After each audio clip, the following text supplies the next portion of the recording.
What if the carefully constructed world of late-night television, where every laugh is polished and every guest is predictable, suddenly, violently imploded? Imagine a moment so utterly, breathtakingly audacious, so genuinely unscripted, that it left millions of viewers gasping, social media ablaze, and the very foundations of comedic interview shows trembling. This isn't just a story of a heated argument, it's a raw, unfiltered clash of titans, a collision of legendary comedic genius and the delicate dance of late-night banter, culminating in an unthinkable outcome.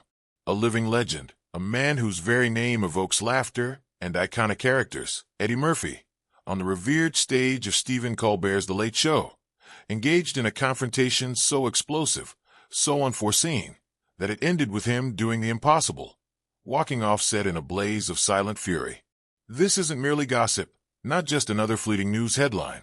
It's a terrifyingly clear portal into the true nature of celebrity, the profound fragility of even the most seasoned performer's composure, and the audacious, almost reckless courage it takes to simply say no, to refuse to play along, when the spotlight is blinding and the entire world is watching your every single move.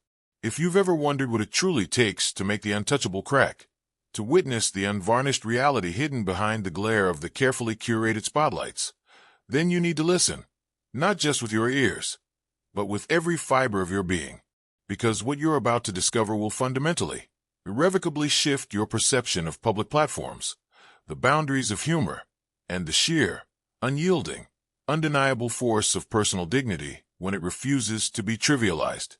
Don't just watch, feel this. Let it ignite something within you. That deep-seated hunger for authenticity, for honesty in a world often saturated with artifice and performance. If this narrative resonates, if it sparks that fire of curiosity, then do more than just observe. Smash that like button, subscribe to this channel, and share this revelation, this raw, unfiltered truth, with everyone who deserves to know what's really going on behind the smiling faces and the polished sets. Let's ensure this powerful echo of truth reverberates far beyond the confines of a single television studio, becoming a testament to the unexpected.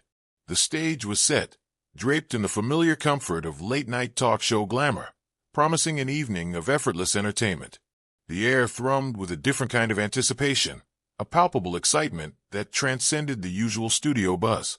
Fans, in their millions, were not just eager, they were practically vibrating with expectation, craving the rare, almost mythical sight of Eddie Murphy, the undisputed king of comedy, sitting across from the intellectually quick, often ironically charming Stephen Colbert on The Late Show. Murphy, whose very name conjures a kaleidoscope of iconic roles, from the street-smart swagger of Beverly Hills Cop to the regal charm of Coming to America, from the myriad unforgettable characters in The Nutty Professor to the heartfelt depth of Dreamgirls, was expected to unleash his legendary wit, his undeniable charisma, and that signature, infectious laugh that has captivated generations. Colbert, in his element, with his usual sharp intellect and quick comedic reflexes, stood ready to dive into what everyone assumed would be a series of lighthearted questions, playful banter, and perhaps a nostalgic stroll down memory lane. The script, or so everyone believed, was already written. A typical, highly entertaining, deeply satisfying late-night triumph. The audience, both live and at home, settled in, their collective consciousness primed for the effortless magic that happens when two masters of their craft engage in a delightful conversational dance. They expected laughter, insights, perhaps a viral moment of shared joy. They could not, fathom the seismic shift that was about to occur, the profound crack in the carefully constructed facade of televised civility. At first, the currents of conversation seemed to flow with effortless grace, like a perfectly choreographed ballet. Colbert, ever the astute interviewer, gently probed Murphy's past work, touching on the cinematic triumphs that cemented his legend, then skillfully transitioning to his more recent, highly anticipated projects.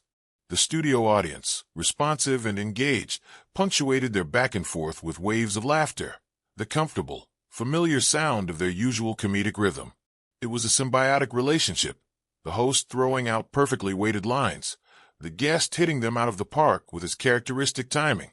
But then a subtle, almost imperceptible tremor began to ripple beneath the surface, an undercurrent of tension that started to build with insidious slowness, like an unseen pressure accumulating deep within the earth before an earthquake. It began when Colbert, perhaps feeling the warmth of the initial success, perhaps pushing the boundaries as hosts often do, made a comment about Murphy's absence from the public eye. He teased the legend, with a characteristic twinkle in his eye, about staying away from the relentless glare of the spotlight for a considerable while. On the surface, it seemed like harmless banter, the kind of playful jab exchanged between two comedic giants. But beneath the surface, something shifted. Murphy's response was not the expected jovial deflection, not the practiced, easy laugh. It was a bit sharper than usual, a tiny shard of unexpected edge. His famous smile, that dazzling, infectious grin, faded ever so slightly, almost imperceptibly, around the edges. And his tone, that rich, resonant voice, changed, too, subtly, almost imperceptibly, becoming ever so slightly more measured, more guarded, infused with a nuance that suggested something more than mere amusement.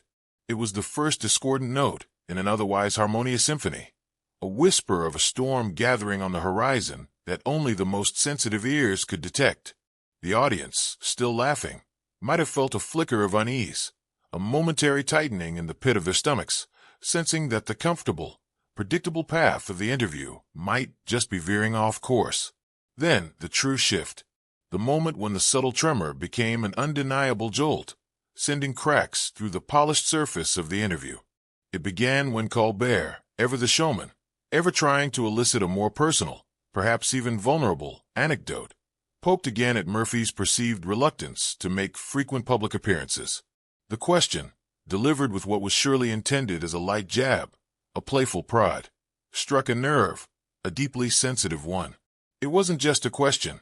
It was, for Murphy, a trespass, an intrusion into a carefully guarded space, a public questioning of choices he had made with deliberate intent. Eddie Murphy, a man known not just for his comedic genius, but for being fiercely protective of his storied career, his personal life, and his hard-earned privacy, took the comment not as harmless banter, but as a personal challenge, an unnecessary scrutiny. His response was immediate, cutting through the studio air like a sharpened blade. His tone was no longer the playful one the audience had grown accustomed to in the opening minutes. It was infused with an unmistakable edge of gravity, of unspoken frustration. He shot back, his voice firm, resonant with an unexpected weight. "I've been doing fine, Stephen. I don't need to prove anything to anyone." The words hung in the air, a profound declaration of self-sufficiency, a defiant refusal to be judged or questioned on his personal and professional choices. The moment felt intensely serious, far more profound and unexpected than anyone, least of all Colbert, could have anticipated. The cheerful atmosphere in the studio evaporated, replaced by a sudden, palpable tension, a profound shift in energy that gripped the entire room. The audience, sensing the unexpected turn, the unspoken history underlying Murphy's words, suddenly grew quiet, their laughter silenced, their eyes widening in a mixture of surprise and mounting apprehension. It was no longer a comedy show. It was a deeply personal confrontation unfolding in the harsh glare of the public eye. The air crackled with an electricity that hinted at something far more substantial, far more unsettling, than mere celebrity banter. Are you feeling the shift? That uncomfortable tension? The realization that what you're witnessing is more than just a performance? This isn't just about a celebrity interview. It's about the raw, human clash between expectation and reality, between public persona and private conviction. If this narrative has gripped you, if it sparked a burning question in your mind about the price of fame and the right to privacy, then don't just stand on the sidelines. Hit that subscribe button and become part of this crucial conversation. We're dissecting the unspoken rules, the hidden pressures, and the profound implications of what unfolded. Your perspective, your insights, they matter. Join the community now, because what comes next will redefine everything. As the profound shift in atmosphere solidified, as the initial shock of Murphy's sharp retort settled over the studio, Colbert, ever the professional, ever trying to navigate the unpredictable currents of live television, made a visible attempt to lighten the mood. He tried, with practiced ease, to steer the conversation back to safer territory, to the familiar, comforting channels of entertainment and lighthearted celebrity anecdotes. But it became agonizingly, unmistakably clear that Eddie Murphy, now fully immersed in his simmering frustration, wasn't letting go. The more Colbert pushed, the more he tried to bridge the growing chasm with humor, the more Murphy began to speak his mind, not just about the immediate comment, but about a deeper, long-standing irritation. He began explaining, with a growing intensity that belied his usual calm, how he felt fundamentally misunderstood by the media and the public, how the narrative of his absence was a mischaracterization of years spent focusing on meaningful creative work, on family, on personal growth, not just on chasing headlines or maintaining constant public visibility. His words carried the weight of unspoken burdens, of frustrations accumulated over decades of public life. The back and forth, initially a dance, now transformed into a tense, almost hostile exchange. Colbert's playful teasing, his comedic overtures, now grated against Murphy's increasingly defensive, almost defiant tone. The laughter in the audience had long since died. A profound quiet descended, an almost reverent silence, broken only by the sharp, escalating volley of words between the two men. The audience, sensing the rising tension like a suffocating blanket, grew quieter still, their anticipation turning into palpable discomfort, a collective realization that they were witnessing something truly unscripted, truly raw, and potentially catastrophic. Each attempt by Colbert to inject levity only seemed to deepen Murphy's resolve, fueling his sense of being unheard, of being reduced to a caricature of his own choosing. The air was thick with unspoken history, with the weight of Murphy's legendary career, and the burden of public expectation that now felt like a cage. It became agonizingly, undeniably clear that the conversation had not just crossed a line, it had obliterated it. The unspoken, sacrosanct boundary between comedic banter and personal violation had been irrevocably breached. After a particularly sharp exchange, a point where words seemed to hang in the air like daggers, Murphy, the epitome of composure for decades, couldn't hold it in any longer. The dam broke, with a suddenness that startled every single soul in the studio. He stood up, the harsh, grating sound of his chair scraping against the polished floor cut through the suffocating silence like a gunshot, echoing with a jarring finality.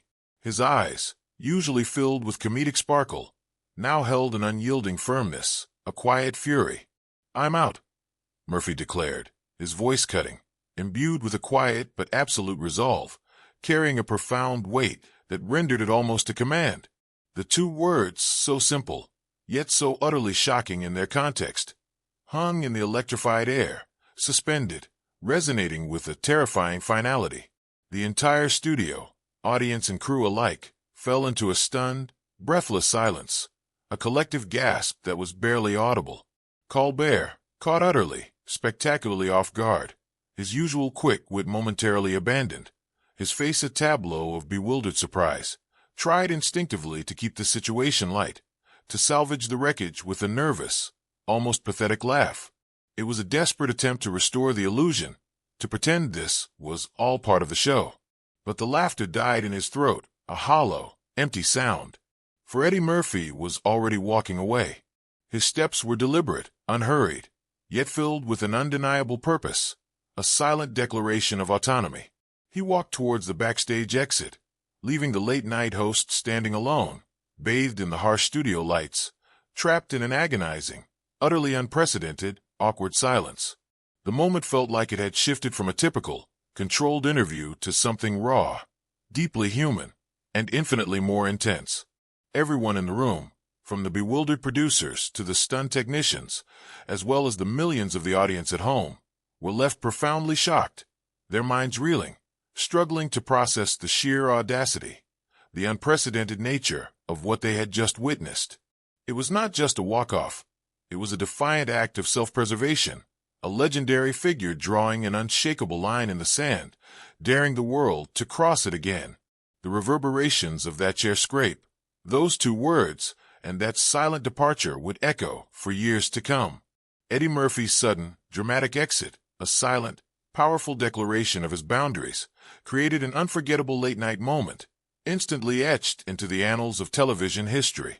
He simply walked off the set, his back to the cameras, leaving a visibly bewildered Colbert standing alone, bathed in the glaring studio lights, a statue of stunned disbelief. The audience, still grappling with the abruptness of it all, was unsure of how to react. Were they witnessing a genuine, unadulterated moment of raw frustration, a true display of a celebrity reaching his breaking point, or was this, somehow, incredibly, miraculously, part of an elaborate, metacomedic performance? The tension in the studio was a palpable thing, a heavy cloak draped over every person. As the cameras, struggling to refocus on the bewildered host, tried to make sense of the chaos, Colbert, ever the professional, ever trying to salvage the rapidly deflating balloon of his show, made a valiant, albeit somewhat desperate, attempt at humor to ease the suffocating tension. He quipped about how the show wasn't going quite as planned, a nervous, self-deprecating joke designed to restore some semblance of normalcy. But his joke, though well-intentioned and delivered with his usual timing, didn't quite mask the profound awkwardness that now hung in the air like a thick, visible fog. It was a silence filled with unspoken questions, with the lingering ghost of a legend who had just walked away, leaving behind a profound sense of shock and bewilderment. The typical polished sheen of late-night television had been irrevocably tarnished by the raw, unedited force of a celebrity's boundary being crossed, and the world watched, transfixed, as the illusion shattered. Is your mind racing, connecting the dots of this seismic event? Are you feeling the weight of this unprecedented moment? This isn't just about what happened. It's about the very nature of public figures, their rights, and the expectations we place upon them. If this narrative is captivating you, if it's sparking a deeper understanding of the pressures of fame, then don't just be a spectator. Engage with this story. Drop your thoughts in the comments below. What do you think this walk-off truly signifies? And if you haven't already, hit that notification bell so you don't miss a single beat of this unfolding drama. Because trust me, the ramifications are still reverberating. As The Late Show abruptly went off air, the virtual world, free from the constraints of live broadcast decorum, exploded with a fury of reactions. Social media platforms like Twitter, Instagram, and TikTok became a frenzied battleground of opinions, an uncontained wildfire of debate. Fans, critics, and casual viewers, all witnesses to the unprecedented event, flooded their feeds to discuss, dissect, and passionately argue about what had just transpired. Some expressed genuine shock, even outrage, at Murphy's sudden outburst, viewing it as unprofessional, an act of disrespect towards a host and a show that had offered him a prestigious platform. They saw it as an overreaction, a moment of unbridled ego. Others, conversely, vehemently defended him, claiming that Colbert had undeniably pushed him too far, that the host's playful teasing had crossed a deeply personal line, poking at old wounds and invading the sanctity of his private choices. They saw Murphy as a man pushed to his limits, a symbol of dignity asserting himself against persistent, unwarranted scrutiny. The hashtags #Murphy walks out, #Late Show drama, #Eddie had enough, and countless others quickly became global trending topics, sparking heated debates that transcended mere celebrity gossip and delved into deeper questions about respect, privacy, and the power dynamics inherent in celebrity interviews.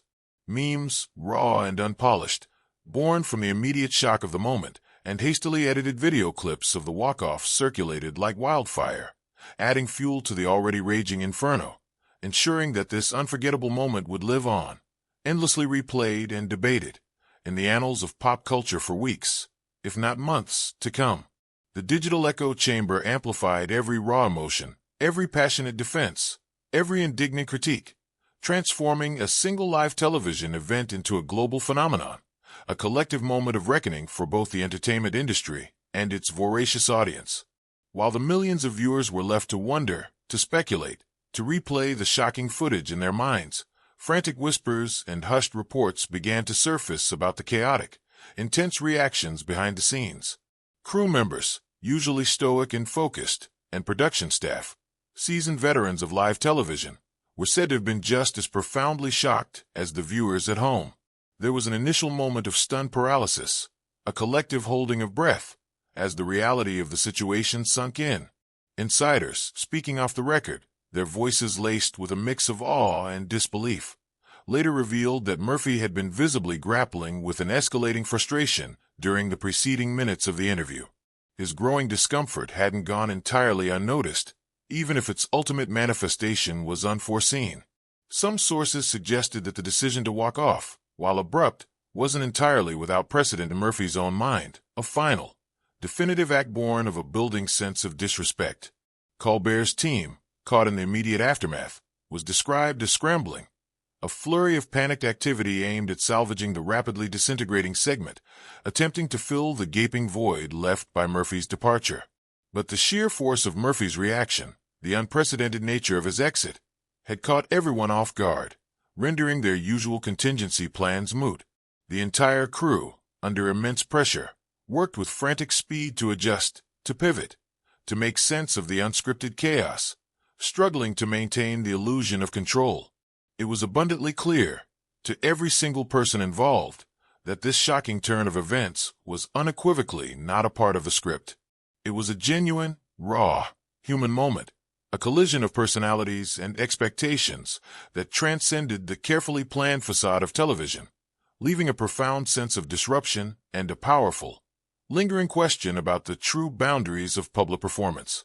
The silence backstage, punctuated by urgent whispers and the frantic tapping of keyboards, was as heavy and unforgettable as the silence on stage. After the whirlwind of public speculation, after the digital firestorm had reached its peak, both Stephen Colbert and Eddie Murphy, recognizing the unprecedented nature of the incident, issued their respective statements, each attempting to set the record straight, to offer a measure of clarity to a bewildered public. Colbert, ever the master of self-deprecating humor and sophisticated wit, addressed the awkwardness of the situation with his usual charming candor. In a tone that conveyed a sense of genuine humility, he admitted, with a wry smile, that he might have indeed gone a bit too far with his teasing, that his playful prodding had inadvertently triggered a deeper sensitivity than he had anticipated. He made a concerted effort to assure fans, and perhaps Murphy himself, that no lingering hard feelings existed between them, framing the entire episode as an unfortunate but understandable misstep, where the show's inherently playful tone had simply backfired in an unexpected and dramatic fashion. His words were an olive branch, a public acknowledgment of his part in the unintended escalation, a move designed to de-escalate the tension and restore a sense of amicable understanding. Eddie Murphy, in his own statement, delivered with the characteristic measured tone that had defined his later career, offered a more direct, yet equally revealing, explanation. He articulated his long-standing frustration, his sense of being persistently misunderstood by the media and certain segments of the public, particularly regarding his deliberate choices to step away from the relentless glare of Hollywood. He explained, without bitterness but with a clear sense of conviction, that he had reached a point where he simply felt he'd had enough of being poked at, of having his personal and professional decisions questioned and trivialized on a public platform. It was a declaration of personal autonomy, a firm assertion of his right to define his own narrative. While he didn't express regret for his decision to leave the set, he also displayed a mature understanding and respect for Colbert's undeniable ability to entertain, acknowledging the host's skill even in the midst of their clash. Murphy's statement was a powerful testament to personal boundaries, a clear signal that even comedy legends have their limits, and that sometimes integrity demands an immediate, undeniable response, regardless of the platform or the public scrutiny. Both statements, in their own ways, provided crucial insights, painting a more complete picture of the complex human emotions and professional pressures that converged in that single, unforgettable moment. They were attempts to bridge the gap, to offer resolution, but they also cemented the incident as a defining moment in the delicate dance between celebrity, media, and personal integrity. The dust may have settled, the statements may have been issued, but the echoes of that explosive moment between Eddie Murphy and Stephen Colbert continue to reverberate, forcing us to question, to analyze, to ponder the profound implications. This wasn't just a fleeting incident, it was a powerful catalyst, a mirror reflecting the very challenges of balancing authentic self-expression with the demands of public performance. It transformed the way audiences would look at talk show interviews forever, shattering the illusion of seamless entertainment and exposing the raw, unpredictable reality beneath. It was undeniably unforgettable because it was raw, unscripted, and deeply human. What does this singular event truly reveal about the evolving relationship between celebrities and the media, about the boundaries of humor and the price of fame? How will this reshape the landscape of late-night television, forcing both hosts and guests to reconsider their approach to personal boundaries and public discourse? The questions linger, the debates rage, and the profound ripple effects are only just beginning to truly unfold. If this narrative has resonated with you, if it has ignited a spark of curiosity, a burning hunger for more truth and deeper understanding, then don't let it end here. In the quiet contemplation of your own mind, engage with us. Share your insights, your deepest thoughts, your most insightful observations in the comments below. What do you believe is the lasting lesson from this extraordinary revelation? And if you want to be at the absolute forefront of these crucial discussions, if you want to be among the first to uncover what comes next, to witness the ongoing impact of this seismic event, then hit that subscribe button with the force of a truth bomb, and make sure you turn on those notifications. This is a conversation that demands your voice, your unique perspective, and your continued, unwavering attention. Because when personal boundaries are asserted, when authenticity demands its space, the world changes. And you, my friend, by engaging with the story, by sharing its profound implications, are now an undeniable part of that change, part of this unfolding history. The power now is truly in your hands to keep this vital discussion alive.